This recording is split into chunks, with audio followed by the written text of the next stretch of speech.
ঘটনাটা এটা কালেক্টেড একটা ঘটনা, এই ভেরি রিসেন্টলি আমি ঘটনাটা জানি। তো এটা যার সাথে ঘটনাটা ঘটে বেশ কয়েক বছর আগের, সে তখন সে ইউনিভার্সিটি স্টুডেন্ট ছিল। আচ্ছা। সে একটা বেশ রিচ বা স্টেবল একটা ফ্যামিলিতে বিলং করতো। দুই ভাই ছিল এবং যেটা হচ্ছে খুবই স্মার্ট একটা ছেলে, খুব ব্রিলিয়েন্ট স্টুডেন্ট, এভরি ম্যানার। সে তার সার্কেলে এমন ছিল যে technology freak, modern technology, any kind of thing যেটা নতুন আসছে বা আপডেটেড, সে তার সার্কেলের মধ্যে সবার আগে এমন ছিল। হোয়াট হ্যাপেন যে সাডেনলি ওই বয়সে যেটা হয় যে এই টাইপের বিষয় নিয়ে আগ্রহ থাকে, তো সে এই বিষয়গুলো নিয়ে জানার চেষ্টা করতো, রিসার্চ করতো। এটা করতে করতে যেটা হয় যে সাডেনলি সে এটার মধ্যে অনেক বেশি ইনভলভ হয়ে যায়। ইনভলভ হয়ে যাওয়ার ব্যাপারটা এমন হয় যে সবাই ইভেন্চুয়ালি টের পায়। প্রথম দিকে কেউ এটা বুঝতে পারে না যে এটা কতটা ইম্প্যাক্টে, কেমন সে কতটা ইনভলভ। যেটা হয় যে একসময় সে অসুস্থ হয়ে যায় এবং অসুস্থ হওয়ার পরে যখন সে হসপিটালাইজ ছিল, তখন হচ্ছে তার ফ্রেন্ডরা এটা জানতে পারে যে ওকে ফাইন, সে এতটা ডিপলি ইনভলভ। এবং তার বাসায় যাওয়ার পরে বেসিক্যালি সে যখন হসপিটাল থেকে ব্যাক করে, যে একটা মানুষ যদি দিনের পর দিন একটা রুমের মধ্যে like for 1 month or 2 month আপনি যদি প্রয়োজনের বাইরে ঘর থেকে বের হননি, অন্ধকার একটা ঘর, যেমন একটা এনভায়রনমেন্ট হবে, এই ধরনের একটা অবস্থা, এটা দেখে তার ফ্রেন্ডরা বেশ আর কি হয়ে যায় যে মানে কেমন লাইক সুপার ন্যাচারাল বিষয়ে আগ্রহ থাকা, এটা নিয়ে জানা, রিসার্চ করা, দ্যাটস ডিফারেন্ট থিং। এতটা ইনভলভ যে তুমি নিজের প্রতি খেয়াল রাখার সময় পাচ্ছ না, বা তোমার রেগুলার লাইফ হ্যাম্পার্ড হচ্ছে, এটা কোনোভাবে অ্যাকসেপ্টেবল না। তার ফ্রেন্ডরা তার ফ্যামিলিতে ইনফর্ম করে এবং সেই ছেলে যার সাথে ঘটনা, সে তখন একটা স্টুডিও অ্যাপার্টমেন্ট নিয়ে থাকতো, একটা বাইরে একটা রুম, তার মাঝখানে একটা ছোট করিডোর, দেন ভেতরে তার বেডরুমটা ছিল, এরকম একটা সেট আপ। এবং ফার্স্ট যে রুমটা, ওই রুমের সাথে হচ্ছে অ্যাটাচ টয়লেট। এই ছিল তার বাসার ডিজাইনটা। এনিওয়েজ, যেটা হয় যে তার ফ্রেন্ডরা তার ভালোর জন্য, তাকে থামানোর জন্য তার ফ্যামিলিকে এটা ইনফর্ম করে, বাট এটার ইম্প্যাক্টটা নেগেটিভ। এই জিনিসটাকে একটা বিট্রায়াল হিসেবে নেয় এবং তার ফ্রেন্ডদের সাথে যোগাযোগ বন্ধ করে দেয়। এর পরবর্তীতে যে ঘটনাগুলো ঘটে, বেশ লং টাইম পর্যন্ত এটা কেউ জানতো না, তার ফ্যামিলি বা খুব ক্লোজ লোকজন ছাড়া। পরবর্তীতে এটা ভেরি রিসেন্টলি, আমি লাস্ট টাইম যখন কিছুদিন আগে আসি আপনার এখানে, তো তার পরবর্তীতে সে এটা নিজে থেকে আগ্রহ দেখিয়ে আমার সাথে যোগাযোগ করে এবং এই ঘটনাটা শেয়ার করে এবং আমাকে বলে যে ইফ ইউ ওয়ান্ট আপনি এটা শেয়ার করবেন। বাট স্পেসিফিক আমি আপনাকে বলছিলাম রাসেল ভাই যে তার এই রিসার্চের অনেক ইনফরমেশন বা এই ঘটনার অনেক কিছু সে আমাকে স্পেসিফিক ভাবে মানা করে দিয়েছে, এগুলো তুমি কোনোভাবে শেয়ার করবে না। আচ্ছা, সেটা শেয়ার করা যাবে না। সো আমি এই জায়গাগুলো বাদ রাখছি, জাস্ট বেসিক ঘটনাটা যতটুকু শেয়ার করা আমি এটা বলছি। ঘটনার শুরুটা বেসিক্যালি এভাবেই হয়, তার আগ্রহের জায়গা থেকে, তার রিসার্চ থেকে। তো আপনি জানেন আসল ভাই যে আমরা যখন ওয়েব ব্রাউজ করি, ওয়েবের বেসিক 3টা স্তর থাকে, যে রেগুলার বা সারফেস ওয়েব, ডিপ ওয়েব এবং ডার্ক, ডিপেস্ট। এবং আমরা 73% আই গেস, আমার এটা ভুল হতে পারে, যে সারফেস ওয়েবে পাই, বাকি পুরো ব্যাপারটা থেকে ডিপ ওয়েব এবং ডার্ক ওয়েব। তো সেই ছেলেটি যেটা করে, ও ডিপ ওয়েবে বা ডার্ক ওয়েবে ব্রাউজ করতে করতে এই সুপার ন্যাচারাল বা ডিমোনোলজি, দিস কাইন্ড অফ থিং নিয়ে রিসার্চ করতে থাকে এবং সে একটা ওয়েবসাইট খুঁজে। ওয়েবসাইটটা যেটা ছিল সামথিং লাইক এ চার্চ, ওকে, একটা কাল্ট বা চার্চ টাইপের একটা ওয়েবসাইট সে খুঁজে। তো প্রথম খুঁজে পাওয়ার পর তার কাছে এটা বেশ ইন্টারেস্টিং লাগে যে এই ধরনের তো অনেক স্ক্যাম বা প্র্যাঙ্ক থাকে, মজা করার জন্য অনেকে অনেক ওয়েবসাইট করে, কাল্ট করে। তো সে এই টাইপের কিছু একটা দেখে। তো এই জিনিসটা একটু ডিফারেন্ট ছিল, খুব বেসিক একটা লেআউট ওয়েবসাইট এবং খুব বেশি ইনফরমেশন দেওয়া নেই। এটা আপনি যদি জানতে চান, তাকে যেটা করা হয়, তাকে একটা 3 পেজের ফর্ম দেওয়া হয়, অনলাইন ফর্ম, যেটা ফিল আপ করো টু বিকাম এ মেম্বার, একটা অথরাইজড মেম্বার হইতে হবে, দেন তুমি ওই ওয়েবসাইটে ইনফো গুলো জানতে পারবে। এবং ইউজুয়ালি আমরা বলতে যাচ্ছি আসলে মানুষ কিভাবে পেঁচায়, আপনি দেখেন কিভাবে জড়িয়ে যায়। এবং ইউজুয়ালি ভাই একটা আপনি যদি অনলাইন একটা কিছু রেজিস্ট্রেশন করেন, আপনার বেসিক কিছু ইনফরমেশন যাবে সেখানে। সেখানে একটা মানুষ সম্পর্কে যতটুকু ইনফরমেশন জানা possible, each and every single detail এখানে দেওয়া ছিল যে ফিল আপ করতে হবে, which is I personally found pretty stupid, যে আপনি একটা অনলাইনে আপনার এত ব্যক্তিগত ইনফরমেশন দিবেন না। সেখানে তার আইডেন্টিটি, তার অনেক কিছু, বার্থ সার্টিফিকেট বা ইচ এন্ড এভরিথিং ডিটেইল যা কিছু একটা মানুষ সম্পর্কে জানা পসিবল, তার পোস্টাল কোড, এরিয়া কোড, সবকিছু এখানে দেওয়া হয়। রাইট। সেই ফর্মটা তারপরেও এটা তার আগ্রহের জায়গা থেকে, যেটা বলছিলাম, খুব বেশি ফ্যাসিনেটেড ছিল। সো সেটা ফিল আপ করে এবং ফিল আপ করে জমা দিয়ে দেয়। এরপরে ফানি থিং, প্রায় অনেকদিন পর্যন্ত কোন রিপ্লাই, এবং সেই ওয়েবসাইটটা ডিপ ওয়েবে খুঁজে বের করার ট্রাই করে, বাট সে খুঁজে পায় না। আচ্ছা। এবং ও অলমোস্ট এটা ভুলে গেছিল যে এটা কি হচ্ছে বা সামথিং। যেটা হয় আই থিঙ্ক 3 মান্থস পরে, ইন বিটুইন সে অসুস্থ হয়ে যায় এবং তার ফ্রেন্ডরা তার ফ্যামিলিতে ইনফর্ম করে, সে হচ্ছে ফ্রেন্ডের সাথে একটা দূরত্ব তৈরি হয়। এরপরে 3 মাস পরে একটা মেইল আসে তার কাছে, একটা কোড দিয়ে, জাস্ট একটা কিছু নাম্বারস। তো সেই ওয়েবসাইটে লগ ইন করে এবং সেই কোডটা হচ্ছে তার আইডেন্টিফিকেশন নাম্বার ছিল লগ ইন আচ্ছা আচ্ছা, মানে অলরেডি এতক্ষণে উনি ঢুকে পড়েছেন এবং 3 মান্থসটা ছিল রাসেল ভাই, এটা খুবই ইম্পর্টেন্ট। আপনি ইন্টারেস্টিং খেয়াল করেন যে 3 মান্থস টাইমটা বেসিক্যালি ফর ভেরিফিকেশন। তার যে ইনফরমেশন গুলো নিছে সেই ওয়েবসাইট থেকে 3 মান্থস ভেরিফাই করা, দেন তাকে মেম্বারশিপ দেওয়া হয়েছে ইচ এন্ড এভরিথিং চেক করার পরে। তো ভেরিফিকেশন দেওয়ার পরে সে লগ ইন করে এবং লগ ইন করার পরে সে ইন্টারেস্টিং কিছু ইনফরমেশন পায়। ইনফরমেশনটা কিরকম, আমি শুরুতে বলছি যেটা একটা চার্ট ছিল, তারা হচ্ছে স্যাটানিজম বা সামথিং লাইক দ্যাট, আমি স্পেসিফিক নেমটা বলছি না, আইডিয়া দিচ্ছি। এই টাইপের কোন একটা ফিলোসফি বা রিলিজন বা সেকেন্ড কামিং টাইপের কিছু একটা তারা প্র্যাকটিস করতো। আচ্ছা, এবং তারা যেটাকে বেসিক্যালি ডেভিল ওয়ার্শিপ। ইন্টারেস্টিংলি তারা ডেভিলকে আমরা কি করি, ইভিল হিসাবে দেখি। এটা এনি কাইন্ড অফ রিলিজন বা কালচারে devil is evil, ultimate evil. একদম, তাদের মধ্যে devil is not the ultimate evil. আচ্ছা, হ্যাঁ, তাদের মধ্যে তারা ডেভিলের কিন্তু অনেক নাম আছে, তার একটা নাম উল্লেখ করে, ইট ওয়াজ লাইক সামাইল, এবং যার অর্থটা হচ্ছে দ্য লাইট ব্রিঙ্গার। আচ্ছা, দ্য লাইট ব্রিঙ্গার। এবং তাদের থিওরিটা হচ্ছে অ্যাবাউট ডেভিল, যে ডেভিল বেসিক্যালি পাপকে ইমব্রেস করে না, সে যেটা করে যে সিনস গুলোকে পিউরিফাই করে। আচ্ছা, ওয়েন ইউ আর সিনার, আপনার সোল হচ্ছে সিন দ্বারা ফুলফিল, ডেভিল হচ্ছে তার লাইট দিয়ে বার্ন করে তার সোলটাকে পিউরিফাই করে। এবং এমন একটা টাইম আসবে যখন ওয়ার্ল্ডে আলটিমেট ইভিল যারা বা ইভিলের অনুসারী, তারাই হচ্ছে আলটিমেট গুড হিসেবে বা সেইন্ট হিসেবে আবির্ভাব হবে। এবং বর্তমানে যারা যেসব থিওরি বা যেসব রিলিজন ইচ এন্ড এভরিথিং যারা হচ্ছে সেইন্ট হিসেবে আমরা কাউন্ট করছি বা গুড হিসেবে, তারাই হচ্ছে কনভার্টেড হয়ে যাবে ইভিলে। তাদের থিওরিটা কিছুটা এই টাইপের ছিল এবং বেশ ফিলোসফিক্যাল কথাবার্তা হয়ে যায়। ওরকম খুব অদ্ভুত রিচুয়াল বা সামথিং এই টাইপের কোন কথাবার্তা ফর এ লং টাইম ওর সাথে তারা বলেনি। তারা একটা এরকম এনশিয়েন্ট আই থিঙ্ক ফোল্কলোর বা সামথিং এই ধরনের কোন একটা ফিলোসফি তারা তার সাথে শেয়ার করছে। আচ্ছা, তো একসময় যেটা ও এই ব্যাপারগুলোতে বেশ আগ্রহী হয়ে পড়ে, বেশ ইনফরমেশন সে পায়, ইন্টারেস্টেড ফিল করতে থাকে। তো তখন সে আরো বেশি জানতে চায়। এই টাইমে ওয়েবসাইট থেকে তাকে আর কি, এখানে একটা চ্যাট গ্রুপের মতো ছিল, তার সাথে কথা বলতো বা চ্যাট হইতো। ওখান থেকে তাকে বলে যে এর চেয়ে বেশি যদি তুমি ডিপলি এটা জানতে চাও, you need a teacher, right? So সে বলে যে ওকে ফাইন, টিচ মি, আপনারা তো এখানে আছেন, সো টিচ মি। বাট তারা বলছে no, not that kind of teacher, you need a spiritual teacher. Okay fine, so বুঝতে তারা তাকে গথিক ডিমেন নামের একটা কনসেপ্টের সাথে তখন পরিচয় করে। এটা হচ্ছে অ্যাকর্ডিং টু ওল্ড টেস্টিমেন্ট, অনেকগুলো ভার্স আছে, আবার আপনি খুব ভালো করে জানেন যে 40 লিজেন্স অফ ডিমেন উল্লেখ করা আছে। এর মধ্যে প্রত্যেকটি legion have a king, queen and prince, যারা হচ্ছে এই লিজেন গুলোকে লিড করে। যারা রেগুলার ডিমেন তারা হচ্ছে লাইক মানে wild animals, it is impossible, almost impossible to control them. But যারা কিংস এন্ড প্রিন্স, এদের ক্ষেত্রে তারা বলে যে দে আর ফোর্স অফ নেচার, লাইক আমাদের এক্সিস্টিং যা কিছু আছে, আমাদের বডি, আমাদের ফিজিক্যাল ওয়ার্ল্ড, আমাদের আলো বাতাস, ইচ এন্ড এভরিথিং আর ফর্ম অফ এনার্জি। এবং অ্যাকর্ডিং টু দেম এই ডেভিল হচ্ছে লাইক এই গথেটিক ডিমেন্স আর হচ্ছে এই ফোর্স অফ নেচার, এনার্জি, যাদেরকে ইফ ইউ ওয়ান্ট, তুমি যদি বিলিভ করো এবং রাইট ওয়েতে তাদের অ্যাওয়েক করার ট্রাই করো, they would be awaken within you. আপনি আপনার নিজের মধ্য থেকে তাদের অস্তিত্বটাকে বের করে আনতে পারেন, because you are part of nature. Right. তারপরে কি ঘটলো ওনার জীবনে? তারপরে কি হলো? এরপর তাকে যেটা করা হয় যে বেশ কিছু এরকম রিচুয়াল দেওয়া হয় এবং এটা ইন্টারেস্টিংলি বেশ লং টার্ম একটা রিচুয়াল। আচ্ছা, ধরেন আমি স্পেসিফিক বলছেন 30-40 ডেজ এর একটা লং রিচুয়াল দাও, এবং সে নিয়মিত ভাবে এটা প্র্যাকটিস করতে থাকে। মিনওয়াইল তার আদার্স সব কাজ অলমোস্ট অফ হয়ে যায়। এবং সেগুলোতে নিশ্চয় তার কোনো ইন্টারেস্ট ছিল না, মানে শুধুমাত্র ওটার প্রতি সে একদম ফুললি ডাইভার্টেড হয়ে গেছে নিজের অজান্তে। যেটা শুরু হয়েছিল জাস্ট একটা কৌতূহল, এবং এর মধ্যে কিন্তু তার ফ্রেন্ডের সাথে তার একটা ডিস্টেন্স তৈরি হয়ে যায়।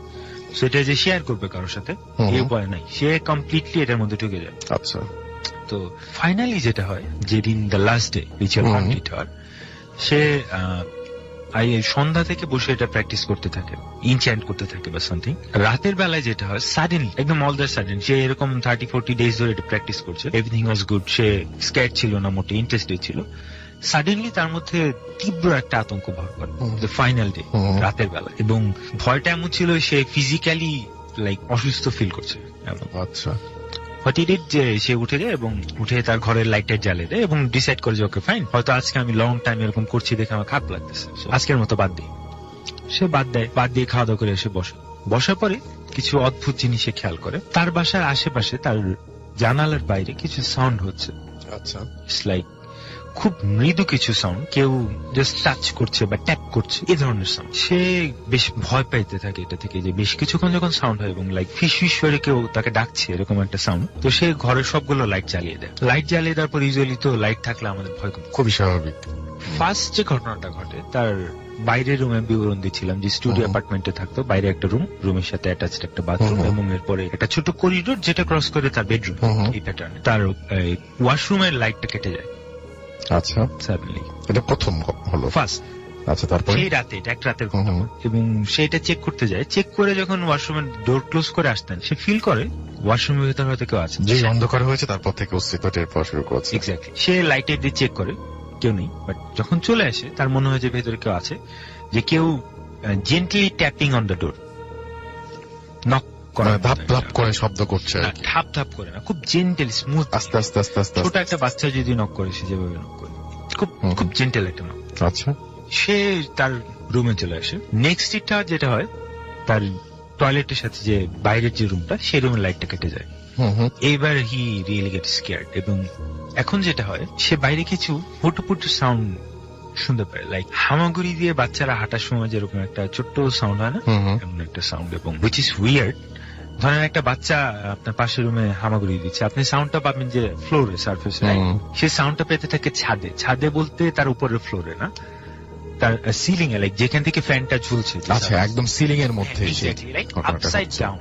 রাইট, আমি বুঝতে পেরেছি। ফ্লোরে না হেঁটে, এমন একটা সাউন্ড। আপসাইড ডাউন মানে মাথা নিচে, পা ওপরে, মানে তার মানে হচ্ছে পাটা ছাদের সাথে লাগিয়ে কেউ হাঁটছে, ঘরের ছাদের সাথে হারিয়ে। এটা বড় কেউ হাঁটছে এরকম না, ছোট কোনো বাচ্চা হাঁটলে থপ থপ থপ আস্তে আস্তে করে যেরকম সাউন্ড হবে, এরকম চার হাত, মানে যার সাথে আসলে গ্র্যাভিটি কোনো সম্পর্ক নাই, গ্র্যাভিটি কাজ করছে না, সে যে কোনো সময় দেয়ালে যেভাবে হাঁটলে মানুষ, বা দেয়ালে উঠতে উঠতে ছাদে উঠে গেছে, এরকম একটা ব্যাপার আর কি। Exactly, exactly.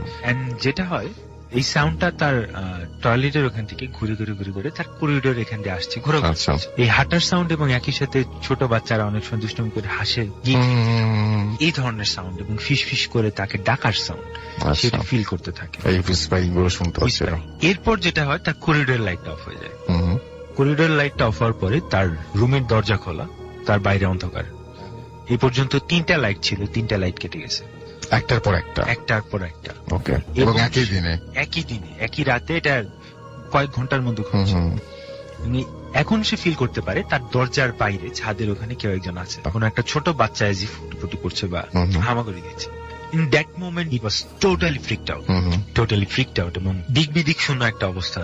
সে খুবই স্বাভাবিক। তখন তার যদি রুম থেকে বের হতে হয়, তার সে অন্ধকার করিডোর তারপরে অন্ধকার রুম পাস করে দেন বের হতে হবে। সো সে যেটা করে, যে সে তো টেকনোফ্রিক ছিল, সে ইউটিউবে আয়াতুল কুরসি প্লে করে, তার ভয়টা দূর করার। এবং এভাবে সে নানাভাবে এই রুমের মধ্যে মোমবাতি জ্বালিয়ে, তার কাছে এরকম মোমবাতি ছিল, সে তার যেটা ছিল, সে যেটা বলে, সে একটা রিচুয়াল করার জন্য তাকে একটা পেন্টাগ্রাম টাইপের কিছু একটা সিম্বল, আপনি জানেন যে ইচ এন্ড এভরি ডিমন বা প্রিন্স তাদের নিজস্ব সিম্বল, সেই সিজেলটা নিয়ে হচ্ছে তার সেই সিজেলটা ছিঁড়ে ফেলে, পুড়িয়ে ফেলে। এবার যেটা সিজেল পুড়ে ফেলার পরে সাউন্ড আরো বেড়ে যায়, এবং তার রুমের লাইটটা ডিস্টার্ব করা শুরু করে। আচ্ছা, লাইক এটা কেটে যাবে, এটাও কেটে যাবে। তীব্র আতঙ্কে সে টাইম পাস করতে থাকে। বাট যেটা হয় যে রাত শেষের দিকে সকাল হয়ে ফজরের আজান দেয় এবং দিনের আলো ফুটতে থাকে। জাস্ট সে কোনোভাবে কিছুক্ষণ ওয়েট করে, সকাল হতে হতে লাইটটা খুবই খারাপ অবস্থা, লাইটটা কাটবে এমন একটা কন্ডিশন। জাস্ট কিছুটা আলো হওয়ার সাথে সাথে সে যেটা করে, দৌড়ে রুম থেকে বেরিয়ে। আচ্ছা, এবং সবচেয়ে ভালো বুদ্ধি এটা, এটা সবচেয়ে ভালো বুদ্ধি। দেন সে বেরিয়ে যাওয়ার পরে তার ফ্রেন্ডের সাথে দেখা করে আর কি, প্রতিবেশীদের ওখানে যায় বা নিচে বেরিয়ে ফ্রেন্ডের সাথে, এবং সে দুপুর বেলায় ঘরে ফিরে আসে। সে মনে করে ওকে ফাইন, আমি হয়তো অনেক টাইম এটা দেওয়ার ফলে আমি হ্যালোসিনেট করছিলাম।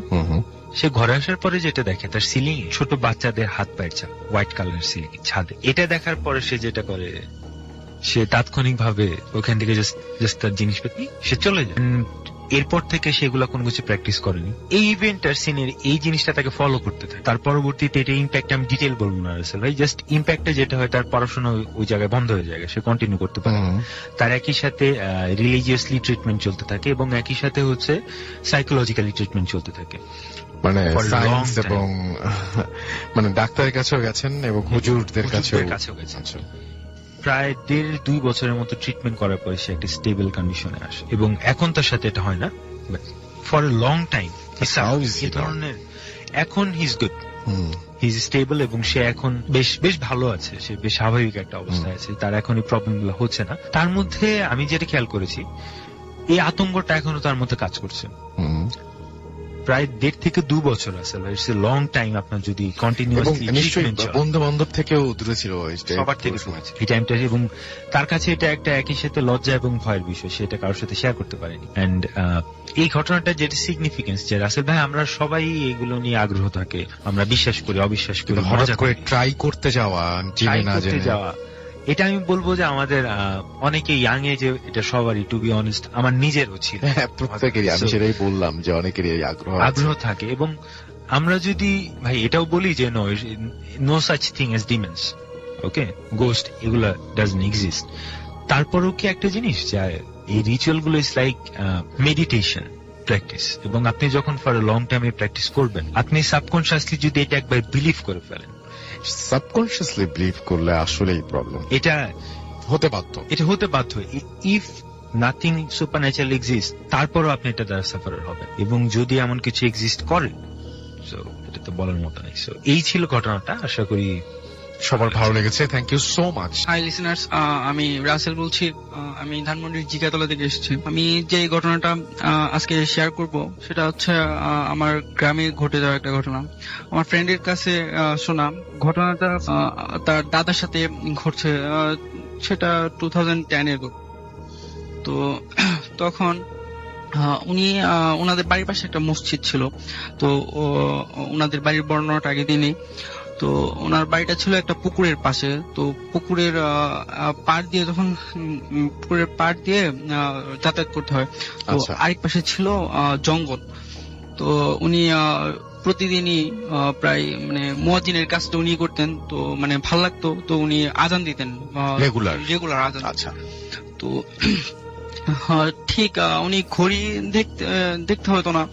তো ওনার যেটা হয়তো যে প্রত্যেক দিনই প্রায় একটা টাইমে ঘুম ভাঙতো, আর সেটা হচ্ছে ফজরের টাইমে। তো ওই টাইমে উনি চাইতেন প্রত্যেক দিনই যে মসজিদে আজান দিতে। তো সেই দিনও ঘটনার দিন আর কি।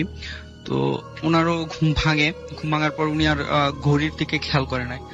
তো উনি ঠিক মসজিদের দিকে পাঞ্জাবি পরে উজু করে, ঘর থেকে উজু করে তো মসজিদের দিকে রওনা হয়। তো উনি যখন পুকুরের পাড় আসে, তখন যেটা হয় যে উনি খেয়াল করলেন যে কোন একটা শব্দ হচ্ছে, সামথিং লাইক একটা ঘন্টা এরকম। তো হঠাৎ উনি ওই দিকে খেয়াল করলেন, তো দেখতে পেলেন যে একটা সাদা ঘোড়া উনার দিকে এগিয়ে আসছে আর কি। মানে দৌড়েও না, খুব আস্তেও না, একদম মিডিয়াম ভাবে আসছে, আর ঘন্টা বাজছে। তো ঘোড়াটা এরকম ছিল যে অনেক সাজানো ছিল। তো যে ধরেন আরবে যারা চলে, যে ঘোড়ার পিছনে বসার জন্য অনেক কিছু দিয়ে রাখে, এরকম আর কি সাজানো ছিল। আচ্ছা। তো হঠাৎ ওনার সামনে মানে এটা দেখে উনি খুব ভয় পেয়ে যায়, ওইখানে একদম স্টপ দাঁড়ায় থাকে। একটু পর স্তম্ভিত হয়ে যায়। তো একটু পর উনি যেটা খেয়াল করলেন যে ঘোড়াটা ওনার যে পাশ দিয়ে চলে যায়। মানে তারপর উনি চিন্তা করলেন যে কি দেখলাম এটা, মানে এটা চিন্তা করতে করতে রাস্তা দিয়ে এগিয়ে যায় আর কি। তো উনি যখন ওনার পাকা রাস্তায় উঠে, তো মসজিদের যে রাস্তাটা ওইখানে যখন উঠে, তখন খেয়াল করলো যে একটা ল্যাম্পপোস্টের নিচে, একদম ল্যাম্পপোস্টের নিচে একটা ছাগল দাঁড়িয়ে আছে ওইখানে। তো উনি ভাবলেন ছাগলের গলায় কোনো রশি নাই, দড়ি বা যেটা দিয়ে ছাগল বাঁধা থাকে এরকম কিছু নাই। তো শুধু একটা ছাগল, কালো ছাগল দাঁড়িয়ে আছে ওখানে। তো উনি চিন্তা করলেন যে এটা কার ছাগল হইতে পারে, এলাকার কারো হইতে পারে, তো এখানে দাঁড়িয়ে আছে। তো এটাকে আমি নিয়ে মসজিদের এখানে রাখি, তো যারই হোক সকালে এসে নিয়ে যাবে এরকম। তো যেহেতু রশি ছিল না, তো ছাগলটা বেশ বড় ছিল না, ছোটখাটো একটা ছাগল ছিল। তো উনি চিন্তা করলেন যে ওটাকে আমি কুলে নিয়ে যাই মসজিদের এখানে নিয়ে রাখ। তো উনি ওইটাকে কুলে নিলেন যথারীতি। কুলে নেওয়ার পরে যেটা খেয়াল করলেন যে ছাগলটা ওনার দিকে এক দৃষ্টিতে তাকায় আছে, একদম মানে কুলে থাকা অবস্থায় তাকায় আছে। তো উনি মানে দাঁড়ায় আছে, হঠাৎ করে এখানে ল্যাম্পপোস্টের নিচে দাঁড়িয়ে আছে, ছাগলটার দিকে তাকায় আছে। তো হঠাৎ ছাগলটা মানে একদম হাসি দিলে যেরকম একটা হয় মুখটা, তো ওই রকম হয়ে গেল। মানে একদম মানে কি বলবো, মানে উনি একদম ভয় পায় যে একটা ছাগল হাসি দিতে পারে বা এরকম, মানে হাসি এক শব্দ হয়েছে। তারপরে উনি বুঝতে পারলেন যে এটা মানে স্বাভাবিক কিছু, অস্বাভাবিক কিছু। তো উনি ওই ছাগলটাকে ধরে একদম মানে যে ল্যাম্পপোস্টের নিচে দাঁড়ায় ছিল ওই ল্যাম্পপোস্টের খুঁটির মধ্যে একদম বাড়ি দিয়ে দেয়। তো বাড়ির দেওয়ার সাথে সাথে ওইটা নিচে পড়ে যায়, হাতিকেও ছেড়ে দেয়। তো নিচে পড়ে যায় এবং সাথে সাথে একদম একটা কাক হয়ে যায়, কালো কাক হয়ে যায় এবং কাক হয়ে এটা উড়ে যায়, এখান থেকে উড়ে যায়। তো উনি মানে এই বিষয়টা নিয়ে অনেক ভয় পায়। উনি বাসায় ফিরে যায় না, উনি আবার মানে মসজিদের দিকে যায় আর কি। তো মসজিদটা টিন শেড ছিল, তো চাবি ওইখানে রাখা থাকতো। তো উনি চাবিটা নিয়ে মসজিদের তালা খুলে ভিতরে যায় এবং লাইট জ্বালায়। উনি যেটা খেয়াল করলেন যে এখন মানে ঘড়িতে, মসজিদের ওখানে ঘড়ি ছিল, তো দেখলো যে 2:30 বা এর আশেপাশে, মানে 2:30 বাজে। তো উনি একটু মানে ভাবলেন যে এত তাড়াতাড়ি ঘুম ভাঙলো, বা উনি ঘড়িও খেয়াল করলেন না, মানে কিরকম, মানে উনি একটু ভয় পেয়ে গেলেন। তো উনি আর বাসায় গেলেন না, তো মসজিদে বসে বাকি যে কোরআন তেলাওয়াত করে নফল নামাজ পড়ে তারপরে তাহাজ্জুদের নামাজটা পড়ে তো ওইখানে ছিল। তারপরে যে ফজরের নামাজের পরে সবার সাথে ঘটনাটা শেয়ার করলো। Thank you so much, thank you. আপনার ঘটনার জন্য আপনাকে অনেক ধন্যবাদ। আমার ঘটনাটা আমার আব্বুর সাথে ঘটা। আচ্ছা, তো আমি সরাসরি ঘটনা। জি জি, প্লিজ প্লিজ। আমার আব্বু আজ থেকে 20-22 বছর আগে কুমিল্লা একজন মহিলা ম্যাজিস্ট্রেটের কার চালাতো আর কি, ড্রাইভ করতো। তো ম্যাক্সিমাম টাইম আপনার কারটা দেখা যেত যে রেন্টে কারে চলতো। তো যে কোনো একদিন আমার আব্বু আপনার চিটাগাং কি রেন্টে কার থেকে চলে গেছে। তো ওই সময় ওই ম্যাজিস্ট্রেট সাহেবের যে ফোন দিয়ে বললো যে কি তার রিলেটিভ, খুব কাছের একজন রিলেটিভ, আচ্ছা, তার একজন আত্মীয় মারা গেছে। আচ্ছা, তো কুমিল্লা মেডিকেলে তাকে কি যেতে বললো। আচ্ছা। তো আমার আব্বু ওখানে গেল, যাওয়ার পরে কি যেখানে লোকজন ছিল যে তাদের কন্ট্যাক্ট করার সাথে সাথে তো তারা আসলো। আসার পরে দেখা গেল যে ডেড বডিটা বাইরে। তোমার আব্বুকে তখন তারা বললো যে তারা 3-4 জন সাথে যাবে। তো আব্বু ঠিক আছে, ডেড বডি তুললো। তো যখন বের হওয়ার সময় তখন তারা বলতেছে যে একজন যাবে, তো যে ডেড বডি তার ছোট ভাই। তো তারা আপনার রওনা হলো খাগড়াছড়ির উদ্দেশ্যে। তো আমার আব্বু কুমিল্লা দিয়ে ফেনী দিয়ে আপনার গেল। তো ফেনী দিয়ে যখন যাচ্ছে তখন আমার আব্বুর কি কারটা মোটামুটি অনেক ভার হয়ে গেছে, সে বুঝতে পারতেছে গাড়ি চলছে না ঠিক মতো তেমন। এরকম করতে করতে আপনি যখন আপনার খাগড়াছড়ি আলুটিলা পাহাড়ে উঠলো তখন পর্যন্ত সব ঠিকঠাক ছিল। তো যখন আর কি আপনার কি পাহাড় দিয়ে নামতেছে তখন আব্বুর চোখটা হঠাৎ করে লুকিং গ্লাসে গেল গাড়ির। আচ্ছা। তো হঠাৎ করে আব্বুর মনে হলো যে আপনার কি গ্লাসটা উঠে আর কি আপনার সামনে যে গ্রিল গুলা থাকে আর কি ড্রাইভিং সিটের পিছনে, ওটা ধরে এভাবে থুতনি লাগিয়ে রয়েছে আর কি। তো ওটা দেখে আব্বু আর কি মনে করলো চোখের ভুল ধারণা, লুকিং গ্লাসটা সর আর কি অন্যদিকে ঘুরে দিল। তো কিছুক্ষণ পর চিন্তা করলো যে দেখি আসলে কি আছে, আবার সেটা করলো আর কি, লুকিং গ্লাস ঠিক করে দেখলো যে না, লাস্টও হয়ে আছে। তো এরকম একটা সিচুয়েশন যে আপনার গাড়ির থেকে সে নামতেও পারতেছে না, কিছু কি করতেও পারতেছে না, মানে একদম বিপদে পড়ে গেছেন, কোনো ধরনের কোনো রানিং উপায় পাচ্ছেন না, কি করবেন না করবেন। আচ্ছা। তো তখন কোনো মতো আর কি আমার আব্বু নামলো। পাহাড় থেকে নামার পরে তো হ্যান্ড ব্রেক টান দিয়ে আব্বু আর কি সাথে যে বসা ছিল তার ছোট ভাই তাকে বললো যে দেখেন আপনাদের ডেড বডি কি অবস্থা হয়েছে। তো এটা বলে আব্বু হ্যান্ড ব্রেক টান দিয়ে নেমে গেছে। তো নেমে যাওয়ার পর আর কি ওই যে লোকটার সাথে বসা ছিল সেও আর কি গেট খোলা আর কি দৌড়। তো আমার আব্বু আর কি আপনার হাঁটতে হাঁটতে প্রায় 20-25 মিনিট হাঁটার পরে একটা গ্রামের ভিতরে গিয়ে দেখলো যে আপনার ওই সময় প্রায় ফজর আজানের কাছাকাছি। তো দেখলো আর কি কলপারে একজন মুসলমান আপনার অজু করতেছে। তো সে আমার আব্বুকে দেখার পর আর কি আব্বু খুব হয়রান ছিল আর খুব ঘামাচ্ছিল। তো আমার আব্বুকে বললো যে কি হিসাব আপনার। তখন আমার আব্বু এরকম বলার পরে তো হঠাৎ করে মসজিদের থেকে আপনার একজন ইমাম সাহেব বের আসলো, আর যে আর কি অজু করতেছিল সে মুয়াজ্জিম সাহেব আর কি। তো ওই আর কি আব্বু সবকিছু বলার পরে তো ইমাম সাহেব বললো আচ্ছা ঠিক আছে চলেন দেখি কি আছে, কি হয়েছে। তো গেল আমার আব্বুর সাথে তারা। তো যাওয়ার পরে দেখতেছে যে আর কি লাশ আসলে ওভাবে আছে, ঠিক আছে। তো আর কি যে ইমাম সাহেব সে আমার আব্বুকে বলতেছে যে লাশ এভাবে কেন আনছেন, আপনার যে লাশটা সেটা তো আপনার নিয়ে যেত লাশ, যাই ছিল পাহাড়ের মাঝখান থেকে আসছিল। পরে ইমাম সাহেব কিছু সূরা টুরা আর কি আপনার পরে বড়ই পাতা দিয়ে লাশের আর কি নাক আর কি কান বন্ধ করে দিল। তো আমার আব্বু আর কি পরে আর কি আমার আব্বুকে যেতে বললো। যাওয়ার পরে সে আর কি বলতেছে যে আমার আব্বু বলতেছে না আমি সাথে লাগলে লোক নিয়ে যাবো। তো এখানে কিছু টাকার বিনিময়ে 3-4 জন লোক যেতে রাজি হইলো। আচ্ছা। তো আল্লাহর রহমতে আমার আব্বু ঠিক মতো গেল, যে পৌঁছেছে। তো এরপরে থেকে আব্বু টানা 3-4 দিন প্রচুর জ্বর, কি জ্বর ছাড়ার কোনো নামগন্ধই নেই। আচ্ছা। পরে একজন কবিরাজকে আনা হইলো। তো কবিরাজটা আনার পরে অনেক কিছু করার পরও আর কি কোনো হইতেছিল না। পরে কবিরাজটা লাস্ট স্টেপ যেটা নিল যে একটা কাঁসার প্লেটের মতো সেটা আমার আব্বুর পিঠে লাগালো। তারপর আর কি ঠিক 10 থেকে 15 মিনিট পর ওই যে আপনার এই কাঁসার প্লেটটা নরমালি আপনার সোনালী কালারের থাকে, ঠিক আছে, ওটা পুরো ব্ল্যাক কালার হয়ে গেছে। তারপর থেকে আল্লাহর রহমতে আমার আব্বু এখন সুস্থ। আর আমার আব্বু আর কি ওই দিনই লাশ ক্যারি করা। তারপর থেকে উনি আর কোনোদিন লাশ না, কখনোই না। থ্যাংক ইউ ভেরি মাচ আপনার ঘটনার জন্য, আপনাকে অনেক ধন্যবাদ। আমি রুবেল যাত্রাবাড়ি থেকে। আমার ঘটনাটা হলো মানে একটা জায়গা নিয়ে। আমি ছোট থেকেই মানে আমার দাদির বাড়ি বড় হই। তো আমাদের দাদির বাড়ির যে পাশে একটা মানে জায়গা ছিল, মানে স্কোয়ার ফিট একটা জায়গা। জায়গাটার মালিক ছিল সঙ্গত কারণে আমি তার নাম বলবো না, নাম বলবে সবাই চিনবে আমাদের এখানে। তো জায়গাটার মালিক যে ছিল সে জায়গাটা ওইভাবে রেখে দিছে। তো ওই জায়গাটা অনেক মানে ময়লা টয়লা, আশেপাশের মানুষজন যারা আছে মানে ওইখানে সবাই ময়লা টয়লা ফেলে একদম পরিত্যক্ত একটা জায়গা করে দেয়। তো ওইখানে অনেক রকমের একটা প্রবলেম, মানে একটা মানে অনেকেই বলছে যে রাত্রেবেলা গভীর রাত্রে ওইখানে দেখা যায় একটা বৃদ্ধ মহিলা মানে ওইখানে চলাফেরা করতে অনেকেই দেখছে। তো ওইখানে চলাফেরা করতে দেখে। তো ওইখানে একটা প্রবলেম হলো, ওখানে যদি বাড়িঘর যদি কোন রকমের মানে উদ্যোগ নেওয়া হয় যে বাড়িঘর করার মতো, তো সামা কোনো একটা কারণে মানে কিছু কাজ করার পরে মানে কাজটা বন্ধ করে দেওয়া হয় অটোমেটিক। তো মালিক পক্ষে কিছু প্রবলেম থাকার কারণে তো এখানে মানে এই বালি টালি ফালানো মানে কাজ ধরা হয়। কাজ ধরার পরে একটু বালি টালি করার পরে ওইখানে কাজটা বন্ধ হয়ে যায়।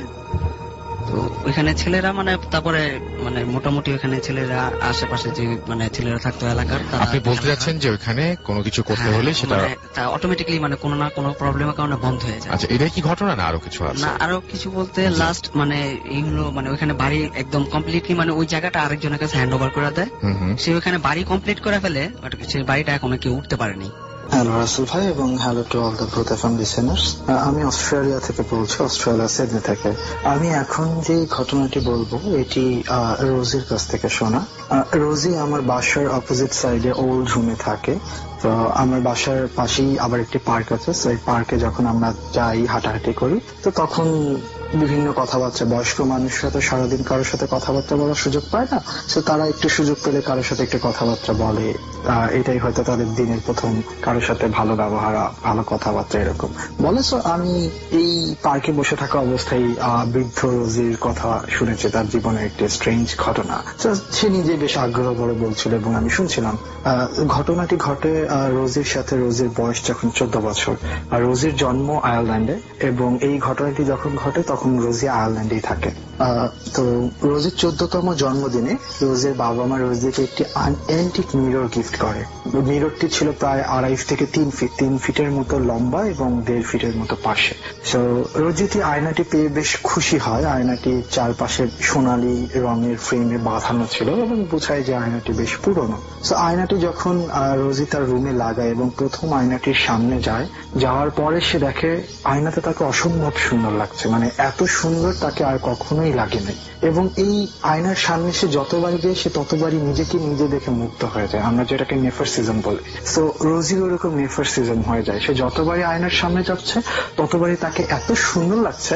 তো সে রীতিমতো প্রেমে পড়ে যাচ্ছে, তার নিজের মানে নিজেকে নিয়ে সে মুগ্ধ হয়ে যাচ্ছে। তো পরে রোজি যখন ঘরের অন্য একটি আয়নার সামনে যায় তখন দেখে তার মুখ বিভৎস লাগছে, মানে তার মুখের চামড়া খোলে খোলে পড়ছে, এইরকম টাইপের একটা কিছু লাগছে। তো অনেক বৃদ্ধ লাগছে। রোজিকে এরকম মনে হচ্ছে যেন 100-150 বছর বয়স হয়ে গেছে, তার শরীরে চামড়া ঝুলে পড়ছে, খুলে খুলে পড়ছে এরকম। তো রোজি বেশ ভয় পেয়ে যায় এবং সে সাথে সাথে দৌড়ে আবার ওই আয়নার সামনে যায়, দেখে যে না, সেই আয়নাতে তাকে অসম্ভব সুন্দর লাগছে। তো যাই হোক, রোজি কোনো রীতিমতো ভয় পেয়ে ওই দিন রাতে সে ঘুমোতে চলে যায়, আয়নাটি তার রুমেই লাগানো থাকে। তো হঠাৎ করে একদিন রাতে, ওই দিন রাতে তার ঘুম ভেঙে যায় এবং ঘুম ভাঙার সাথে সাথে সে শুনতে পারে তাকে বেশ সুরেলা একটা কণ্ঠে ডাকছে, রোজি রোজি কাম হিয়ার, এরকম টাইপের বেশ গান গেয়ে গেয়ে ডাকছে। তো রোজি রীতিমতো বিমোহিত হয়ে চারপাশে তাকায় এবং তার রুমের যে প্রদীপটি থাকে, তখন তো ইলেকট্রিসিটি ছিল না তার গ্রামে, সে তার যে প্রদীপটি থাকে সে প্রদীপটি জ্বালায়। প্রদীপের আলোতে জ্বালানো আলোটা যখন আয়নার উপরে পড়ে, তখন দেখে যে আয়নার উপরে অসম্ভব সুন্দরী রোজিকে দেখা যাচ্ছে। সে বুঝতে পারছে এটি সেই।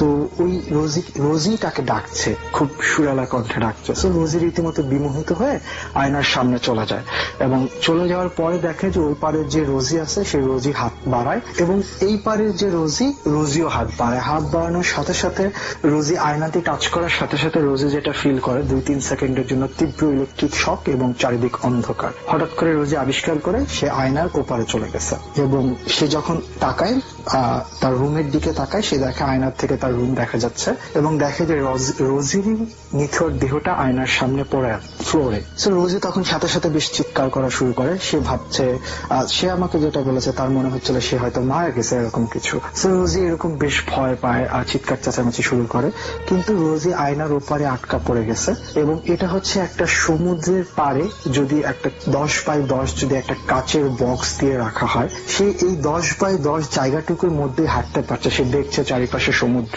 সুন্দর একটা আবহাওয়া এবং পরন্ত বিকালের সমুদ্র যেরকম এরকম সমুদ্রের ঢেউ হচ্ছে, কিন্তু সে ওই রকম 10x10 যে জায়গাটা কাচের ঘরের মতো, অদৃশ্য কাচের ঘর বলা যায় এটাকে, সে ওই জায়গাটা বাইরে যেতে পারছে না। সে অনেক চিল্লাচিল্লি করে, কোনোভাবেই সে ওই জায়গার বাইরে যেতে পারছে না এবং সে তার রুমের আয়নার দিকে এসেও অনেক ধাক্কাধাক্কি করে, বাট কোনো লাভ হয় না। ওই দিনই সকালবেলা রোজির বাবা মা এসে দেখে যে রোজির মৃতর দেহ পড়ে আছে মাটিতে। তো তখন তো অ্যাম্বুলেন্স ছিল না, টেলিফোন ব্যবস্থা অত ছিল না। তো ওরা রোজিকে ধরাধরি করে হসপিটালে নিয়ে যায়। তো হসপিটালে নিয়ে যাওয়ার পরে ডাক্তাররা বলে যে they can't do anything about her, she is gonna die within some days, because তাদের কথা মতো হচ্ছে রোজি এরকম একটা স্টেটে চলে গেছে যেটা তখনও চিকিৎসা বিজ্ঞান জানতো না আসলে। আমরা এখন যেটাকে কোমা বলি, তখন যেটা হচ্ছে রোজি কোমায় চলে গেছে। তো রোজিকে বাসায় দিয়ে দেওয়া হয়েছে যে আপনি ওকে বাসায় নিয়ে যান, যে ওর জীবনের শেষ যে কয়টা দিন আছে সেটা বাসাতেই পিসফুলি সে মারা যাক, এরকম টাইপের। তো রোজিকে বাসায় নিয়ে আসা হয়। তো রোজিকে বাসায় নিয়ে আসা হয়, তখনও রোজি আয়নার মধ্যে বন্দী। রোজি ও রুমের মধ্যে যা কিছু হচ্ছে সবকিছু আয়না দিয়ে দেখতে পাচ্ছে। তো এর মধ্যে রোজি লক্ষ্য করে রোজির যে কুকুরটি ছিল, এই কুকুরটি এসে ওর আয়নার সামনে বসে থাকে। তো রোজি সামহাও বুঝতে পারে যে ওর কুকুরটি হয়তো কি বুঝতে পারছে যে আয়নার মধ্যে কোনো একটা কিছু আছে, কিন্তু কুকুরটিকে দৃষ্টি আকর্ষণ করার জন্য রোজি অনেক কিছুই করে, অনেক চিল্লাচিল্লি করে, কিন্তু কুকুরটা আসলে কোনো সারা কিছুই করে না, জাস্ট অপলক দৃষ্টিতে আয়নার দিকে তাকিয়ে থাকে, মিররের দিকে। তো যাই হোক, চিকিৎসা এরকম ভাবে 2-3 দিন চলে যায়। রোজি রীতিমতো হতাশ হয়ে যায় এবং রোজি ধরেই নেয় যে এটাই, ও আর কখনই আয়নার ভিতর থেকে বেরোতে পারবে না। আর যতবারই দেখে যে রুমের মধ্যে ওর নিথর দেহটা বেডে শোয়া, ওর মা পাশে কান্নাকাটি করছে, ওর বাবা কান্নাকাটি করছে, ছোট ভাইটা এসে কান্নাকাটি করছে, এরকম আত্মীয় স্বজন সবাই দেখতে আসছে এবং সবাই রীতিমতো ওদের বাইবেল অনুযায়ী গডের কাছে এরকম প্রার্থনা করছে, এরকম সবকিছুই করছে। তো এরকম সময় ওর নানি আসে একদিন। তো নানি আসার পরে দেখে যে ওর নানি এসে খেয়াল করে যে ওই কুকুরটা প্রায় সময় আয়নার সামনে গিয়ে বসে থাকে এবং রোজির দেহটা আয়নার সামনে পাওয়া যায়। তো ওর নানির বয়স তখন এরকমই হবে 80-85 বছর, বেশ বৃদ্ধ মহিলা। তো সে তখন বলে যে এরকম যেহেতু চিকিৎসা কিছু করতে পারছে না, ও তো মারাই যাবে, তো শেষ চেষ্টা হিসেবে আমরা আয়ারল্যান্ডে তখন উইচ প্র্যাকটিসিং চলতো, জাদুবিদ্যা যেটাকে বলে, ডাইনি বিদ্যা এরকম। তো উইচ প্র্যাকটিস চলতো। তো ওর নানি বলে যে তাহলে আমরা একটা উইচ আনি, শেষ চেষ্টা হিসেবে উইচ প্র্যাকটিস যেটা করে রিচুয়াল, ওটা করে দেখি উইচকে দিয়ে যদি কোনো উপকার হয়। তো পরবর্তীতে একটা উইচ আনা হয়। উইচ আনার সাথে সাথে উইচ মহিলাটি যখন আয়নার দিকে তাকায়, তখনই সে রীতিমতো বেশ ঘাবড়ে যায় এবং ঘাবড়ে যেয়ে জিজ্ঞেস করে যে তোমরা এই আয়নাটি কোথায় পেয়েছো? হ্যাঁ, তো এই আয়নাটি কোথায় পেয়েছো এটা যখন জিজ্ঞেস করা হয়, তখন রোজের বাবা বলে যে এটা তো আমরা একটা এন্টিক শপ থেকে কিনে এনেছি, দেখতে অসম্ভব সুন্দর আয়নাটা, আর দামও বেশ কমে পেয়েছে, এই কারণে এত সুন্দর আয়না আমরা এন্টিক শপে নিয়ে ওকে 14তম বার্থডেতে এটা গিফট করেছি। তো তখন উইচ যেটা বলে যে এই আয়নাটা ছিল সেই ইজিপশিয়ান আয়না একটি, এবং এটার মধ্যে ইজিপ্টটা আত্মা কিংবা আমরা যেটাকে জিন বলি, ওরা হচ্ছে জিন এটার মধ্যে বন্দি করে রাখতো। হ্যাঁ, তো পরবর্তীতে রোজের বাবা যখন এই আয়নাটি নিয়ে ওই অ্যান্টিক শপে যখন খোঁজ নেয় যে এটা কিভাবে আসলো, তো তখন সে জানতে পারে যে এই আয়নাটা হচ্ছে একটা শিপরেক, মানে জাহাজ, ভঙ্গ জাহাজ থেকে সমুদ্রের নিচ থেকে একটি জাহাজের মধ্যে একটা কফিন ছিল, এবং এই কফিনের মধ্যে আয়নাটা ছিল। তো কফিন এবং আয়না এই দুইটাই, কফিনটা ছিল স্টিলের কফিন, প্রায় ধ্বংস হয়ে গেছে এরকম একটা কফিন। সেই কফিন আর এই আয়না এই দুটো একসাথে সে পেয়েছে। মানে কফিনটি এত পুরানো না, বাট আয়নাটা অনেক পুরানো। মনে হচ্ছে যে 1700-1800 এরকম সালের দিকে ইজিপ্ট থেকে এই আয়নাটি আয়ারল্যান্ড এরকম কোন একটি এরিয়াতে নিয়ে আসার সময় হয়তো জাহাজ ডুবে গিয়েছিল, কিন্তু আয়নাটি কফিনের মধ্যে বন্দি করা ছিল। তো পরবর্তীতে এন্টিক শপওয়ালারা এটাকে ওই রোজির বাবার কাছে সেল করে।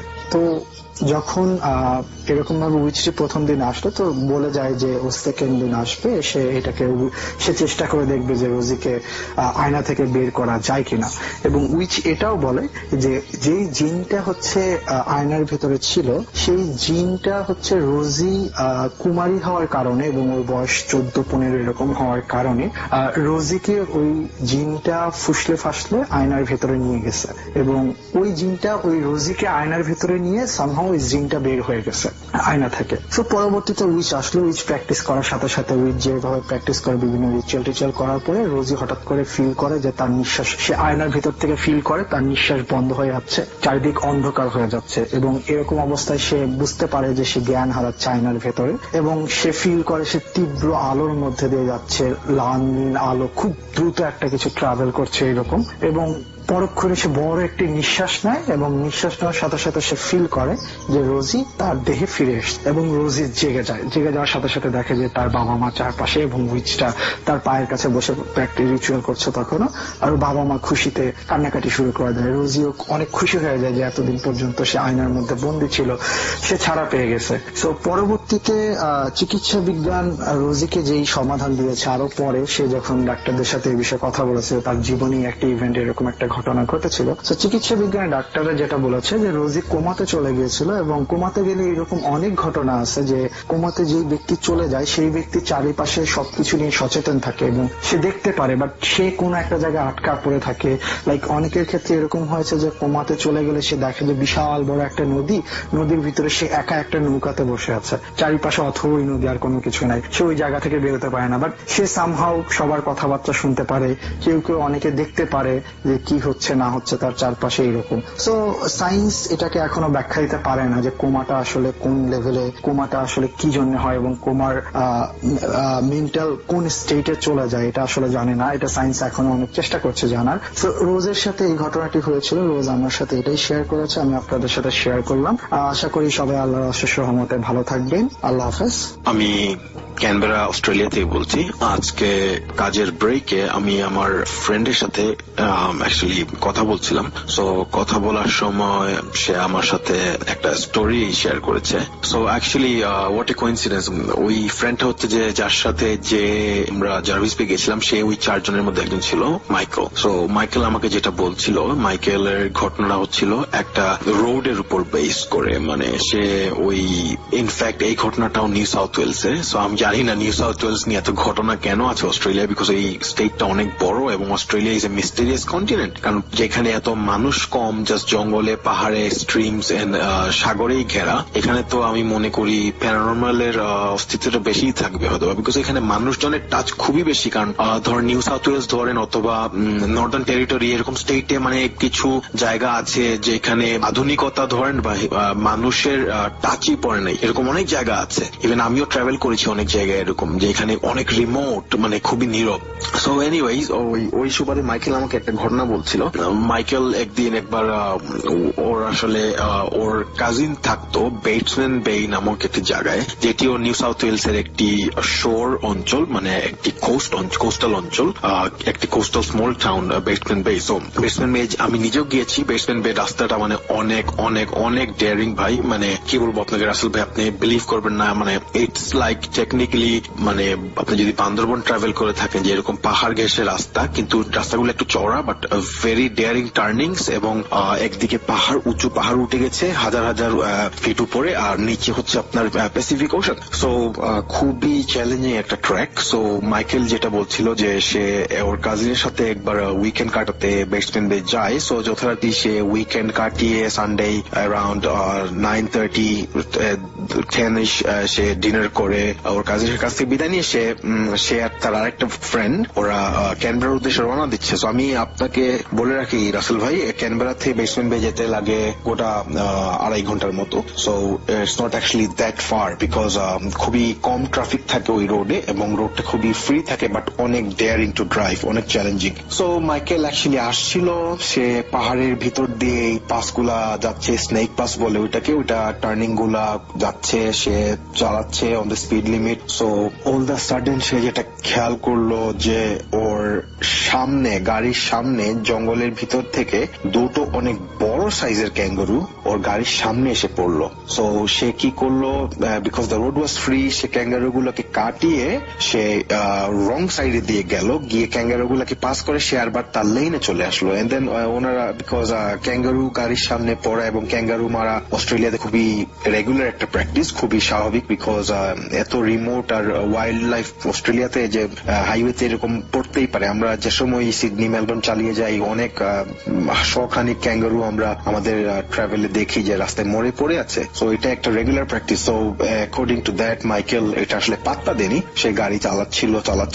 সো অ্যারাউন্ড 10-15 মিনিটস লেটার ছাড়া আরবার যেটা খেয়াল করলো, এইবার সেম সাইজের দুটো ক্যাঙ্গারু একটা ওদের সামনে এসে পড়লো, সে এগেইন ওটাকে ক্রস করলো এবং ক্রস করার উইদিন 10 সেকেন্ডস আরেকটা সামনে এসে পড়লো। পড়ার পরে যেটা হলো যে গাড়ির সামনে একদম, মানে ওর যেটা গ্রিল আছে, রেডিয়েটারের যে গ্রিলটা আছে, ওখানে বাড়ি খেলো ক্যাঙ্গারুটা, এবং খাওয়ার পরে গাড়িটা খুব বড় একটা স্ট্রোক মারলো কি গাড়িটা একটা থ্যাকান মেরে গাড়িটা স্টার্ট অফ হয়ে গেল। সো দিস টাইম মাইকেল খুবই ফ্রিকড আউট হয়ে গেল, because it was like around 11:30 in the night. ওরা একটা রিমোট নিউ সাউথ ওয়েলস এর একটা রিমোট হাইওয়ের উপরে আছে, যেখানে মানে বলতে গেলে হাফ এন আওয়ার 40 মিনিটসেও কোনো অনকামিং বা অনগোয়িং ট্রাফিক থাকে না, মানে একদম নীরব একটা জায়গার মধ্যে ওর friend stuck. So first thing ওরা যেটা করলো যে গাড়িটা বাড়ি খাওয়ার পরে সে কোন রকম গাড়িটাকে সাইড করলো রোড থেকে, এবং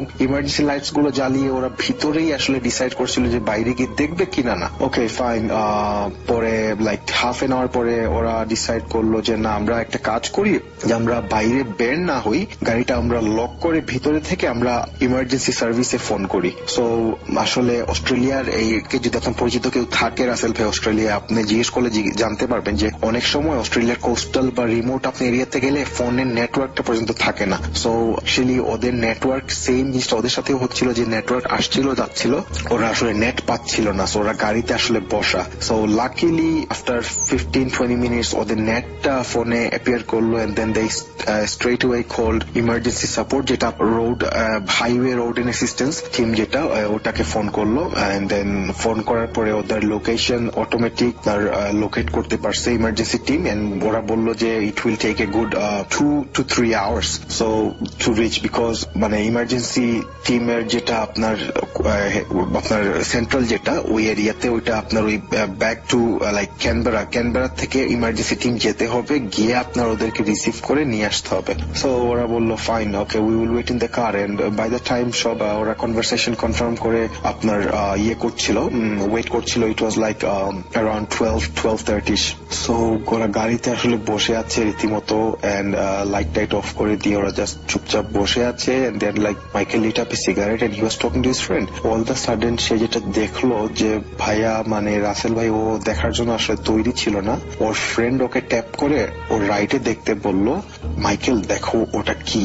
সো ও যখন রাইটে তাকালো, মাইকেল যেটা আমাকে বলছিল, সে দেখলো যে 5 থেকে 7টা kangaroo, each of them were like glowing red, মানে সবগুলা গ্লো করছে রেড কালারে, এবং ওরা ওই সাইড থেকে দৌড়িয়ে ওদের গাড়ি ক্রস করে জঙ্গলের এই সাইড দিয়ে ঢুকছে, এবং ক্যাঙ্গারু গুলা, মাইকেল এইটা দেখে মানে ও বললো যে this was like the worst nightmare I've ever faced, মানে আমি বিলিভ করছিলাম না, I thought I was hallucinating, but আমার ফ্রেন্ড আমাকে যখন ট্যাপ দিয়ে রেখেছে আমরা দুইজনই আসলে একসাথে দেখছি। এন্ড দেন লাইক 10 মিনিটস ওই ক্যাঙ্গারু গুলা পাস করার পর nothing happens. After another 10-15 minutes আবার এই সাইড থেকে 7-8টা kangaroo with same colour, with burning red eyes এবং same like glowing red body, kangaroo গুলা আপনার হুফিং করে এই রোড ক্রস করে ওই জঙ্গলে যাচ্ছে। মানে ওরা এই সিরিজটা যেতে দেখছে, আসতে দেখছে, বাট ওদেরকে কোনো ক্ষতি করছে না, বাট ওরা দেখছে যে রাতে আসলে নেচার কতটুকু সুপার ন্যাচারাল হয়ে যেতে পারে যদি তুমি একা পড়ে যাও এবং তুমি কোথায় এমন কোন রিমোট, যেমন নিউ সাউথ ওয়েলসের এই জায়গাটা আপনার মাউন্টেন ঘেঁষা একটা জায়গা যেখানে মানে জঙ্গল ভিতর দিয়ে হাইওয়ে, তুমি একা পড়ে গেছো। এন্ড মাইকেল সেড লাইক তুমি যদি কখনো এরকম জায়গায় একা পড়ে যাও, you are must to face something supernatural which is actually hiding inside nature. So ওরা যে এরকম মানে প্যারানর্মাল জিনিসপত্র আপনার ফেস করবে ওরা রেডি ছিল না। সো এই সিরিজটা যেতে আসতে থাকলো and then they R waiting, ওরা আসলে বুঝে গেছে যে something fishy and very wrong is going on. এরপরে ওরা যেটা দেখলো যে আপনার জঙ্গলের ভিতরে ওরা দেখলো যে গ্লোয়িং লাইট, মানে এখন মানে ওদের গাড়ির অপোজিটের সাইডে যে জঙ্গলের পোর্শনটা, ওখানে ওরা দেখলো যে লাইট গ্লো করছে একদম রেড, মানে প্রপার রেড হয়ে একটা লাইট আপনার সার্ফেসিং, ইটস লাইক গ্লোয়িং লাইক, এবং লাইটটা ওদের দিকে গ্লো করতে করতে আসছে। ওকে, ওরা দেখতেই থাকলো and like they are wondering like আমাদের সাথে হচ্ছেটা কি, এরকম হচ্ছেটা কি। সো সে দেখতে দেখতে সে যেটা দেখলো যে এখন ঝাঁকে ঝাঁকে মানে লাইক অ্যারাউন্ড 15-20 ক্যাঙ্গারু, সবগুলা গ্লোয়িং ইন রেড কালার, সবগুলা মাউন্টেনের ওই ফরেস্ট থেকে বের হয়ে এসে হাইওয়ের ওখানে ওদের গাড়ির ঠিক অপোজিট বরাবর দাঁড়িয়ে মানে এক দৃষ্টিতে ওরা ক্যাঙ্গারু গুলা উপরের দিকে তাকিয়ে আছে এবং লাইক ক্যাঙ্গারু গুলা মানে কোনো নডিং না, কোনো মুভমেন্ট, জাস্ট আকাশের দিকে ক্যাঙ্গারু গুলো তাকিয়ে আছে for some reason. And then like ওরা এরকম মানে 10-15 মিনিট কোনো মুভমেন্ট নেই এবং ও আর ওর ফ্রেন্ড আসলে স্ক্রিম করতে যাচ্ছে ভয়, মানে ওরা শিভারিং করছে, বাট দুইজনের মুখে চাপা মেরে ধরে আছে because they don't want to make any noise.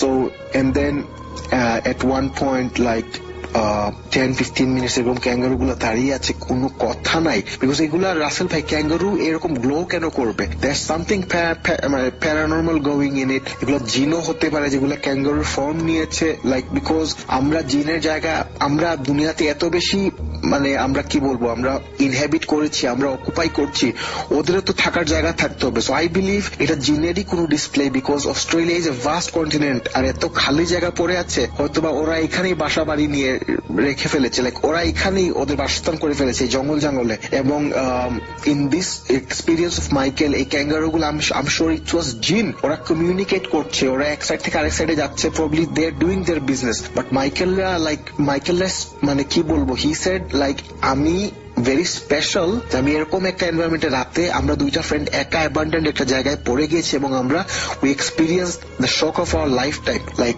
এরকম নেচারের মধ্যে সুপার নেচার যে এরকম মানে মিক্স আপ হয়ে থাকতে পারে আমরা দেখে আশ্চর্য হয়ে গিয়েছি। তো এনিওয়ে 10-15 মিনিট এরকম থাকতে ক্যাঙ্গারু গুলো এক দৃষ্টিতে উপরে তাকিয়ে আছে। ঠিক তখন মানে একটা গাড়ির রে মাইকেলদের গাড়ির পিছন থেকে পড়লো, মানে there is somebody else coming from the back. তখন যেটা মাইকেল খেয়াল করলো যে ক্যাঙ্গারু গুলা নিমিষে ওই দিক থেকে মানে মুভমেন্টের থ্রুতে না রাসেল ভাই, মানে কি বলবো, মুভমেন্টের থ্রুতে না, জাস্ট লিটারালি রিভার্স না, জায়গার মধ্যে ঘুরে গেল ওরা 360 ঘুরেই আরবার হুটিং করে করে ওই গ্লোয়িং অবস্থায় লাইক ওই জঙ্গলের ভিতরে যেতে মানে ওরা দেখলো যে it is they are glowing and they are hooting away. যাওয়ার সময় যেতে একটু সময় পরে সবকিছু ইনভিজিবল। তখন মাইকেল বললো না, let's not take any chance, আমি ওই গাড়িটাকে দেখি থামাইতে পারি নাকি, will hitchhike. So Michael দাঁড়িয়ে, ওরা দুইটা ফ্রেন্ড নেমেই গাড়ির মানে সাথে ওই গাড়ি আসতে ওরা একটু রোডের সাইডে গিয়ে খুব বেশি মানে অ্যাগনাইজিং ভাবে সিগন্যাল দিল যে গাড়িটাকে থামানোর জন্য। এবং থ্যাঙ্কফুলি ওই ড্রাইভারটা অনেক ভালো ছিল। অ্যাপারেন্টলি মাইকেল যেটা বলছিল যে একটা old old lady and her husband, they were also driving back to Canberra. So Michael যেটা বললো যে ওনাদের অ্যাসিস্ট্যান্স নিল এবং ওনারা হেল্প আউট করলো। মাইকেল যেটা আমাকে বললো যে সে পরে আপনার যেটা করলো যে ওই অ্যাসিস্ট্যান্স টিমকে রোড এন্ড অ্যাসিস্ট্যান্স টিমকে বললো যে আমাদের গাড়ি আমরা এরিয়া রেখে গিয়েছি, just pick the car up এবং ক্যানবেরা করে ওইটা আমি ওইখান থেকে কালেক্ট করে নিবো। আর ওরা Michael in the meantime ওই কাপলের সাথে he took a lift to Canberra. So এটাই রাসেল ভাই ছিল আজকের কালেক্ট করা ঘটনা। আমি যদি আর কোনো কিছু পাই I will definitely let you know. ভালো থাকবেন রাসেল ভাই, আল্লাহ হাফিজ। হ্যালো রাসেল ভাই, আমি ইন্ডিয়া থেকে কুমার গৌরব চক্রবর্তী বলছি। আমি এর আগেও ঘটনা পাঠিয়েছিলাম, আপনারা সেটা সিলেক্ট করেছেন, শুনিয়েছেন। আজকে আরেকটি ঘটনা আপনাদের সঙ্গে শেয়ার করার জন্য এই মেলটা করা। আমি যদিও ইন্ডিয়াতে থাকি, কিন্তু আজকে এই ঘটনাটা যেটা আপনাদের সঙ্গে শেয়ার করবো এটা ঘটেছিল বাংলাদেশে আমার সঙ্গে। 2010 সালের একটি ঘটনা। জানি রাখি, আমার মামার বাড়ি বাংলাদেশে এবং ময়মনসিংহ জেলার একটি বিশেষ অঞ্চলে, আমি জায়গাটার নাম মেনশন করছি না।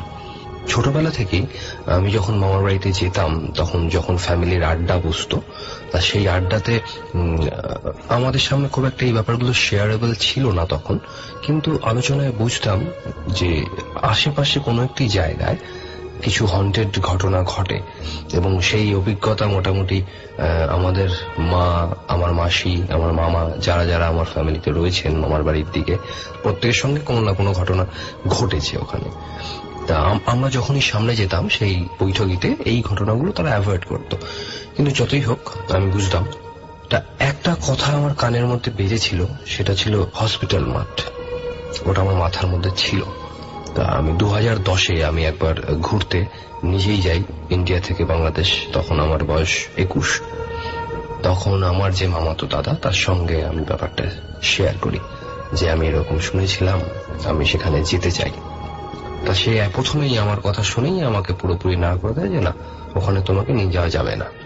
আমার অনেক জোরাজুরির পরে সে অবশেষে আমাকে নিয়ে যেতে রাজি হয়, কিন্তু তারও বেশ কটি শর্ত থাকে। তার মধ্যে একটি হলো, সে যে আমাকে ওখানে নিয়ে যাচ্ছে এটা যেন বাড়ির কেউ জানতে না পারে। আর দ্বিতীয়ত হচ্ছে, ওখানে গিয়ে যতক্ষণ ও না বলবে ততক্ষণ যেন আমি কোনো কথা না বলি। ইটস ওকে, কোনো অসুবিধা নেই, খুবই ইজি দুটো শর্ত, আমি মানতেই পারি। এইখানে একটু জায়গাটার বিবরণটা দিয়ে রাখি। আমি যে গ্রামের কথা বলছি সেই গ্রামে বাজারের রাস্তার থেকে ডান দিকে চলে যাচ্ছে একটা রাস্তা, সেখান দিয়ে কিছু দূর গিয়ে আমার মামার বাড়ি, এবং তারপরেই শুরু হচ্ছে ক্ষেত, জঙ্গল, বাঁশবাগান, এরকম বিভিন্ন রাস্তা, পুকুর। বসতি আর নেই ওদিকটা। তা আমাদের গন্তব্য সেই দিকেই। ঠিক আছে, 9টা বাজে, ঠিক গেটের বাইরে হর্নের আওয়াজ শুনতে পেলাম। আমি তাড়াতাড়ি বেরিয়ে উঠলাম, দেখলাম অন্ধকারে 3টে বাইক দাঁড়িয়ে আছে। তা বুঝলাম একটা আমার দাদার বাইক। তা আমি উঠে বসলাম বাইকে, আমাদের যাত্রা শুরু হলো। নিয়ার অ্যাবাউট 10 থেকে 15 মিনিট বাইক রাইডিং করতে হলো। দুদিকে ক্ষেত, কখনো পুকুর, কখনো বাঁশবাগান, কখনো মাথার উপর দিয়ে রাস্তার দুপাশের বাঁশবাগানরা একত্রিত হয়েছে, হালকা চাঁদ রয়েছে আকাশে। তো যেখানে গিয়ে বাইক দাঁড় করানো হলো সেখান থেকে আমি দেখতে পাচ্ছি প্রায় আমাদের থেকে 20-25 হাত দূরে একটি দোতলা বিল্ডিং রয়েছে, লম্বায় বেশ বড়, এবং সেই বিল্ডিংটার চারদিকে যা প্রাকৃতিক পরিবেশ, সেই রাতে আমি যতটা বুঝলাম পুরোটাই মনে হচ্ছে একটা জঙ্গল। আস্তে আস্তে বিল্ডিংটার ঠিক মাঝের দিকে আমরা এগোচ্ছি। যত কাছে যাচ্ছি বিল্ডিংটার দোতলার খোলা জানলা, কপাটবিহীন জানলা দিয়ে ভেতরের ঘুটঘুটে অন্ধকারটাকে দেখতে পাচ্ছি। ভয় আস্তে আস্তে ফিল করা শুরু করলাম তখন থেকে। যাই হোক, যতটা সম্ভব এগুলো না দেখে এগোনোর চেষ্টা করছি। ঠিক হসপিটাল বিল্ডিং এর মাঝামাঝি একটা প্যাসেজ রয়েছে, যে প্যাসেজটা 7-8টা সিঁড়ি দিয়ে উঠে একটা লম্বা বারান্দা দিয়ে সোজা গিয়ে নামলে আবার আমরা ঠিক ওই বিল্ডিং এর পিছন দিকে চলে যাচ্ছি, এবং সেটাই হচ্ছে হসপিটাল মাঠ। যাই হোক, ঠিক বারান্দা শেষ প্রান্ত অব্দি পৌঁছালাম। ওদিকেও একটা ছোট মাঠ মতো, এবং তাতে অজস্র বড় বড় গাছ, এবং সেই গাছের ফাঁক দিয়ে একটা বিল্ডিং দেখা যাচ্ছে। একটাই ঘর, একতলা, একটাই ঘর, এবং তার পাশে একটা বিশাল বড় বট গাছ। সেই দিকে লক্ষ্য রেখে যখন এগোচ্ছিলাম, হঠাৎ আমারই মনে হলো আমি কিছু একটা দেখতে পাচ্ছি। ঠিক বিল্ডিং আর ওই বট গাছের মাঝে যতটা স্পেস, সেখানে নিয়ার অ্যাবাউট 10 ফিটস, প্রায় 10 ফুট লম্বা কিছু একটি দাঁড়িয়ে রয়েছে। ঘন অন্ধকারে এবং হালকা চাঁদের আলোয় বোঝা যাচ্ছিল যে ওটা একটা মানুষের অবয়ব। কিন্তু অদ্ভুত ব্যাপার, আমি যখনই জিনিসটাকে দেখার পরে ওটার প্রতি কনসেন্ট্রেট করতে যাচ্ছি, জিনিসটাকে ভালো করে দেখতে যাচ্ছি, আমি ওর অস্তিত্ব বুঝতে পারছি, কিন্তু ওকে কিছুতেই ফোকাস করতে পারছি না। মানে দেখতে পাচ্ছি আছে, কিন্তু দেখতে পাচ্ছি না। একটা ব্লার, একটা ধোয়া ধোয়া ব্যাপার দেখতে পাচ্ছি ওইটুকুনি জায়গা। তা আমি আমার দাদার হাতটা জোরে চেপে ধরি এবং দাদা বোঝে যে আমি কিছু দেখেছি। আর সাথে সাথে ওখানে একটা অদ্ভুত নিস্তব্ধতা ফিল করলাম। মনে হলো যেন চারপাশের হাজার হাজার যে ঝিঝি পোকাগুলো ডাকছিল সবাই একসাথে চুপ করে গেল। মনে হচ্ছে নিজের হার্ট বিটটা পর্যন্ত এখন শুনতে পাচ্ছি। দাদা আমাকে বলল, চলো আর এক মুহূর্ত এখানে নয়। দাদার বন্ধুরা সবাই অলরেডি ব্যাক করা শুরু করে দিয়েছে বাইকের দিকে। কিন্তু আমার ওই নিস্তব্ধতা হওয়ার পরে শরীরটা কেমন একটা ভার হয়ে গেল, আমি আর নড়তে পারছিলাম না। যাই হোক, খুব কষ্ট করে কোন রকমে ঘুরে এগোতে থাকলাম হসপিটাল বিল্ডিং এর দিকে। বারান্দার মধ্যে দিয়ে যাচ্ছি। সেই দিন জীবনে প্রথম আমি ফিল করেছি ভয় কি ফিলিংস। প্রতি মুহূর্তে মনে হচ্ছে আমার ঠিক ঘাড়ের কাছে কারোর যেন নিঃশ্বাস পড়ছে। ওই নিস্তব্ধতাটা সে সময়কার যেন কানে তালা ধরিয়ে দিচ্ছে। একটা ফাঁকা খোলা মাঠে, একটা ওরকম পরিত্যক্ত পুরনো বিল্ডিং এর ওখানে এতটা নিস্তব্ধতা হতে পারে, এটা যে ফিল করেনি সে কোনোদিন বিশ্বাসই করতে পারবে না। গাড়িটা স্টার্ট নেওয়ার ঠিক আগের মুহূর্তে, ঠিক যেখানটাতে আমি কিছু একটা দেখেছিলাম, সেই জায়গাটাতে মনে হয় যেন শুকনো পাতার মধ্যে একটা ঝড় উঠেছে। আর তখন আমার কিছু মনে নেই। পরে যখন সেন্স এলো, দেখলাম আমি মামার বাড়িতে। মামা সবাই মাথার কাছে রয়েছে দাঁড়িয়ে। কি হয়েছে ঘটনাটা আমি বলার আগেই দেখলাম আমার দাদা অন্য কিছু ঘটনা বলা শুরু করে দিয়েছে। তাই বুঝতে পারি যে আসল ঘটনাটা লুকানো হয়ে গেছে। আমিও সেই মতো একটা ঘটনা বানিয়ে বলে দিই যে হ্যাঁ, শরীরটা হঠাৎ খারাপ হয়ে আমি সেন্সলেস হয়ে যাই। পরে জানতে পারি যে আমি ওই ঘটনার পর অজ্ঞান হয়ে যাই এবং ওই দাদার এক বন্ধু দাদার বাইকের পেছনে বসে আমাকে মাঝখানে বসিয়ে আমাকে বাড়িতে নিয়ে আসে। ঘটনা এখানেই শেষ হতে পারত, কিন্তু আমার পরের দিন সকালে আমি যখন ঘুম থেকে উঠি তখন আমার খুব ইচ্ছা হয় দিনের আলোতে আমি একবার জায়গাটাকে দেখব। সেই উদ্দেশ্যে মামার বাইক নিয়ে আমি সেদিকে রওনা দিই একাই। কিন্তু গিয়ে দেখি এখন এক অদ্ভুত পরিবেশ, প্রচুর লোকের সমাগম। তা যাই হোক, এগিয়ে যাওয়ার পরে জানতে পারলাম ওই হসপিটাল বিল্ডিং এর একটা রুমে দিনের বেলায় কোনো একটা সরকারি অফিসের কাজ হয়। আস্তে করে আমি ঠিক যেখানে কালকে জিনিসটাকে দেখেছিলাম ওই জায়গাটাতে গিয়ে দাঁড়াই। যে রুমটার কথা বলছিলাম, রুমের ঠিক পেছনেই একটা পুকুর আছে। পুকুরটা আমি যে লেভেলে দাঁড়িয়েছি তার থেকে অন্তত 20 হাত নিচে ঢালু হয়ে নেমে গেছে।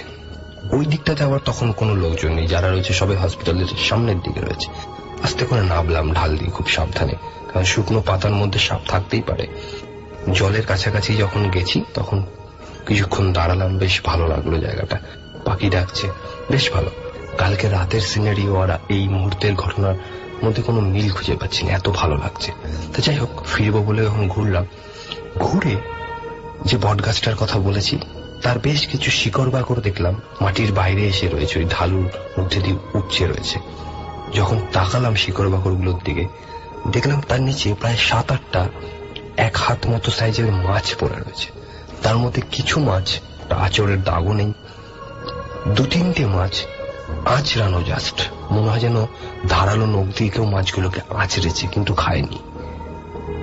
আর 3-4টে মাছ রয়েছে যেগুলো একদম চেটে পুটে খাওয়া।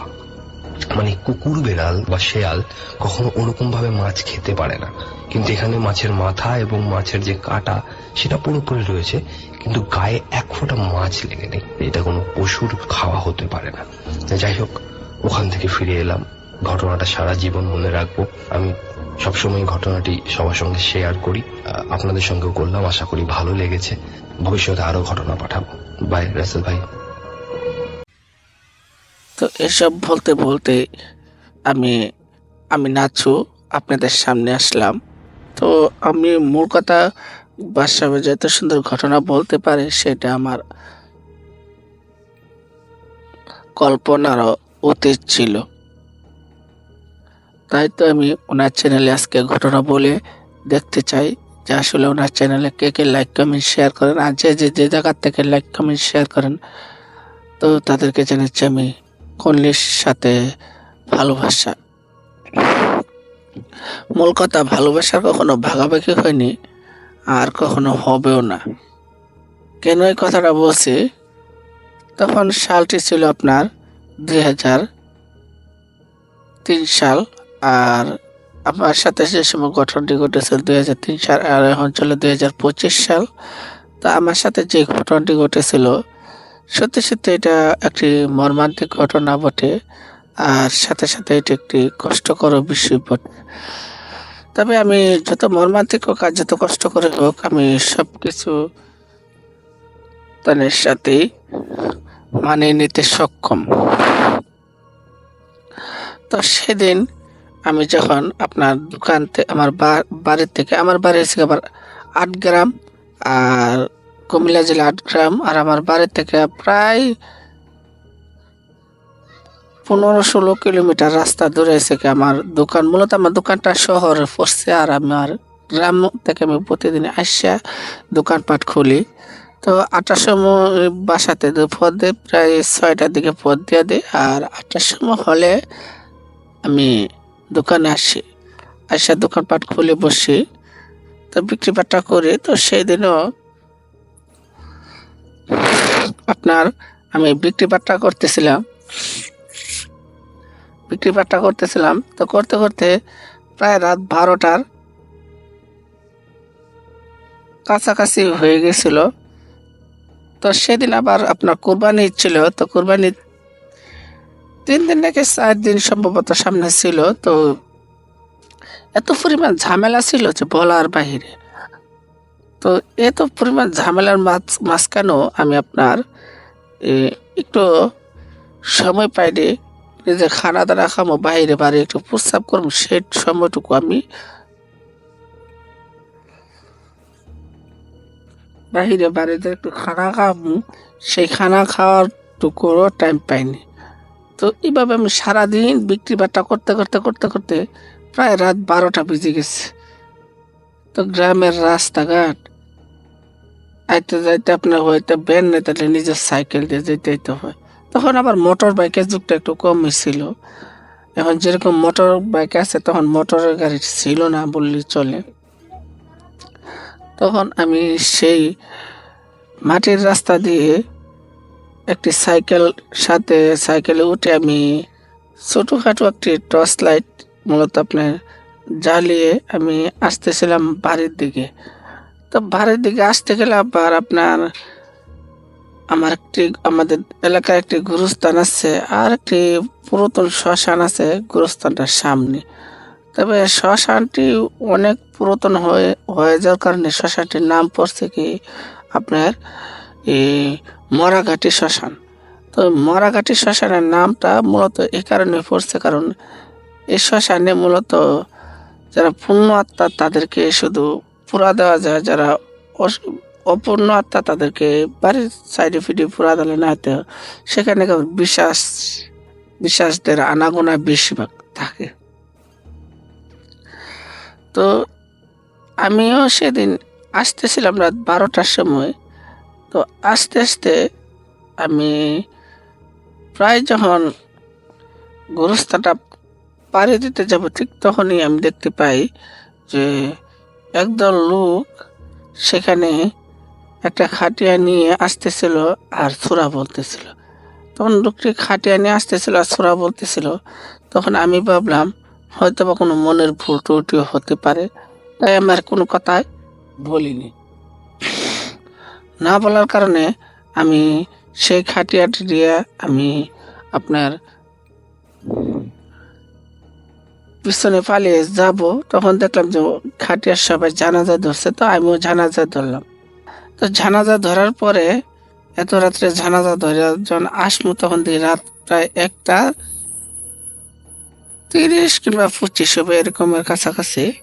তখন আমি এসে দেখি যে মরাঘাটে সেই জঙ্গলের ভিতরে কিছু একটা জিনিস যেন আবসা আবসা আমার চোখে ভাসতেছিল, আর আমিও তখন বুঝতে পারি যে আমার আশেপাশে কেউ হয়তো বা আছে, আর ওনাদের উপস্থিতিটা আমি বুঝতে পারি। তো ওনাদের উপস্থিতিটা বুঝতে পারি ঠিকই, কিন্তু আমি চারিদিকে কোনো মানুষ দেখতে পাই না। আর শুকনো পাতার আওয়াজে মস মস মস মস আওয়াজটুকু আমি শুনতে পাই, আর মটমট আওয়াজটুকুই আমি শুনতে পাই। আমি এদিক সেদিক দেখতে দেখতে যখন সাইকেলে উঠে দেখতে দেখতে যখন আমি যাব, ঠিক তখনই আমার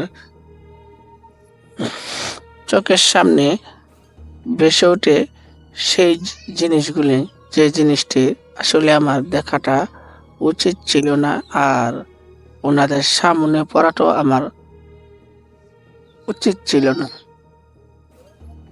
তখন দেখতে পেলাম যে 4 ট্যাঙ্কি কিছু জন্তু ভয়ঙ্কর নেকলের রূপ ধারণ করে, বিশ্বাসগুলি ভয়ঙ্কর নেকলের রূপ ধারণ করে। তো সেখানে আপনার কিছু মরা লাশ খাচ্ছিল, এরকম ভাবে খাচ্ছিল যে বলার বাহিরে। সেটা দেখলো ভয় করে, এমনকি বলতে গেল ভয় করে। তখন আমি দেখতেছিলাম যে মরা লাশটি যে খেতেছিল কসকসে, তখন আমি ভয়ে আমার হাত পা ঠান্ডা হয়ে গেছে, এমনকি সাথে সাথে আমার হাত পা ঠান্ডা হয়ে গেছে, এমনকি আমি কাঁপতে লাগলাম, আর 2 ঠোঁট যেন জ্বরে যাচ্ছিল। আর আমি চিন্তা করতেছিলাম যে আমি এখান থেকে কিভাবে যাব বাসায়। তো এরকমটা দেখতে দেখতেই দেখতে পেলাম যে বিশ্বাসগুলো অনেক সুন্দর করে সেই লোকগুলিকে খাচ্ছিল, আর আমিও দেখতেছিলাম হালকা পাতলা সেই টর্চের আলোতে। তবে সেদিন রাতটা ছিল একটু আমাবস্যার রাত, তাই আমাবস্যা কিংবা চাঁদের রাতই হবে হয়তোবা। তো চারিদিকে আকাশে দেখি যে শুধু তারা ফুটে আছে, চাঁদের কোনো দেখা সাক্ষাৎ নাই বললেই চলে।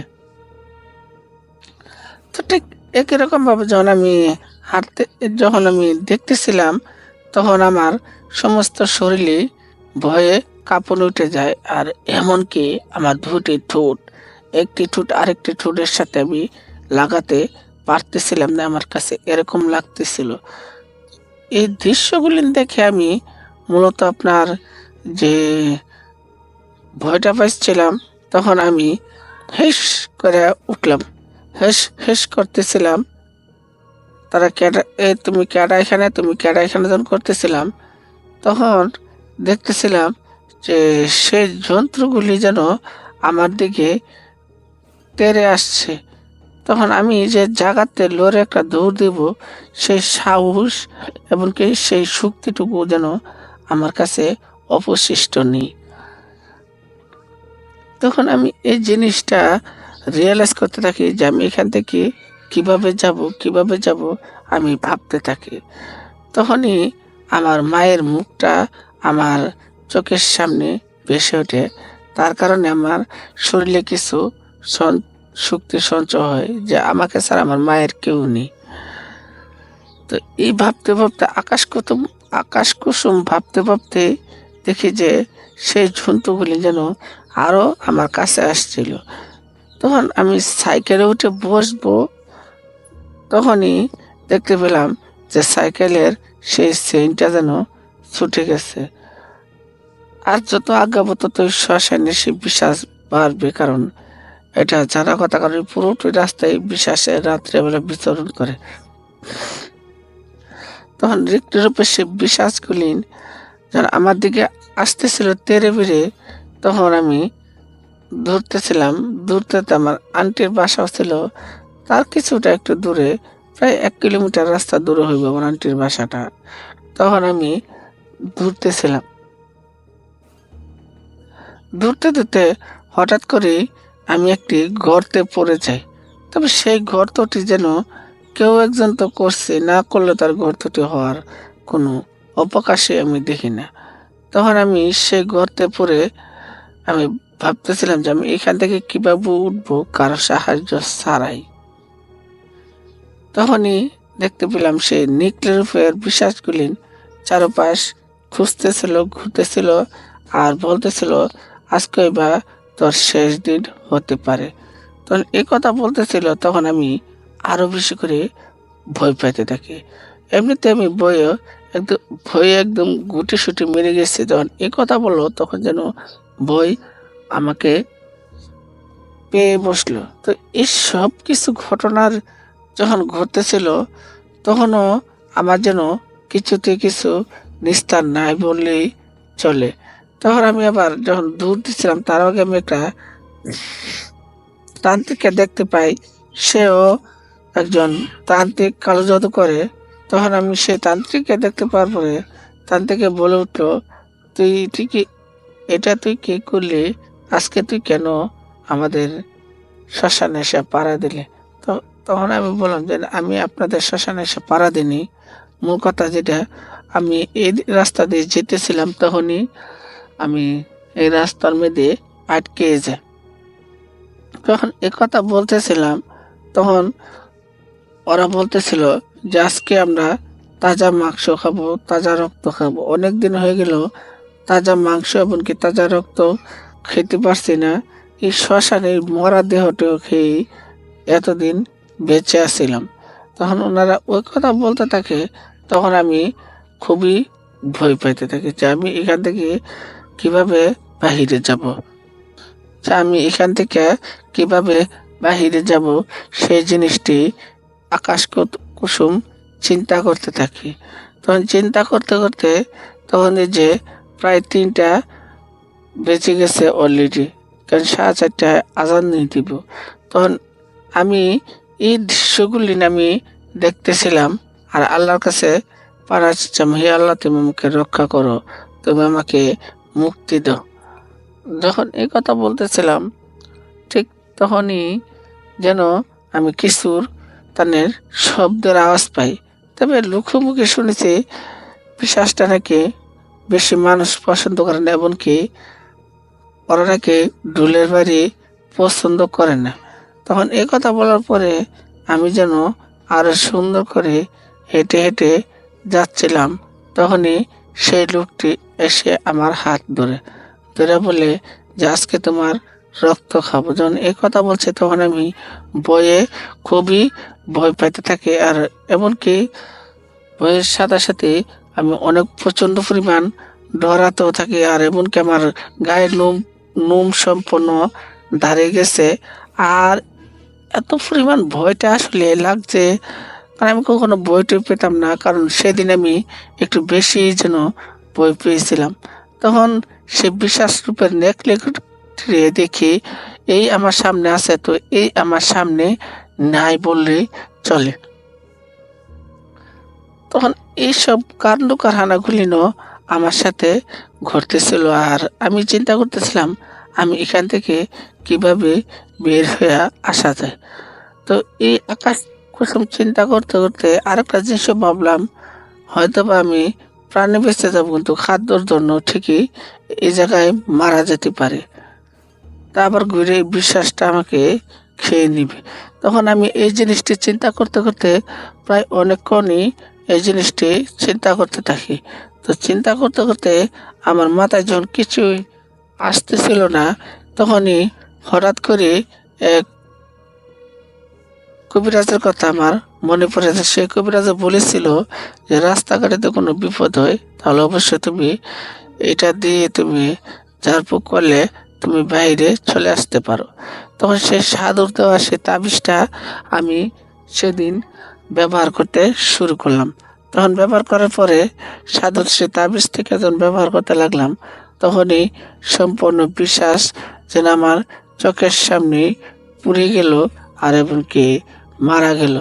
তো জানি না গাইস আপনাদের কাছে এই ঘটনাটা কি মনে লেগেছে, যদি ভালো লাগে তো অবশ্যই লাইক কমেন্ট শেয়ার করে দিবেন, আর আমার জন্য দোয়া করবেন আমি যেন আরো এত সুন্দর সুন্দর কন্টেন্ট আপনাদের সামনে এনে তুলে ধরতে পারি এমনকি দিতে পারি।